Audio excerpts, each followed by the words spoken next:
ढाकाळे गावामध्ये अवैध दारू विक्री मोठ्या प्रमाणात चालू आहे आणि त्या संदर्भात आम्ही सर्व 2023 साली ग्रामपंचायतने ढाकाळे ठराव घेतला होता की ढाकाळे गावामधील कायमस्वरूपी दारू बंद होण्यासाठी।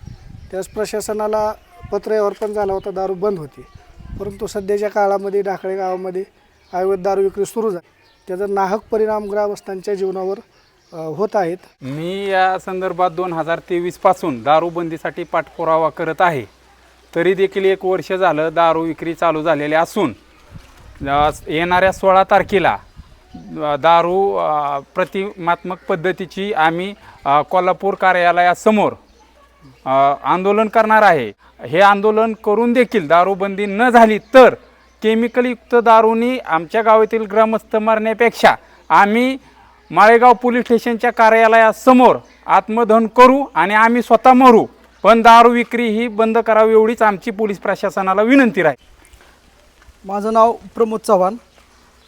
आत्ता जो हा ग्रामस्थांनी दारूबंदीचा लढा उभा केला आहे, तर याच्यावर मला असं वाटतं की जर आज स्वर्गीय अजितदादा जिवंत असते तर आमचं काम त्यांनी एका क्षणात केलं असतं आणि ही दारूबंदी झाली असती।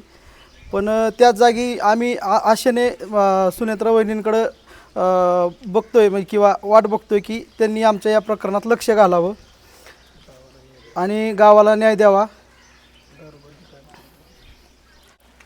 ढाकाळे गावात जे कोण अवैध केमिकल दारू विक्री करत आहेत त्यांना मला या बाईटद्वारे किंवा या चॅनलच्या माध्यमातून मी सांगू इच्छितो की 16 तारखेचं झालेलं आंदोलन किंवा आंदोलनापर्यंत किंवा आंदोलनानंतर जर त्यांनी ती दारू विक्री जर थांबवली नाही तर इथून पुढच्या काळात ढाकाळे ग्रामस्थ म्हणून आम्ही आत्मदहन करू।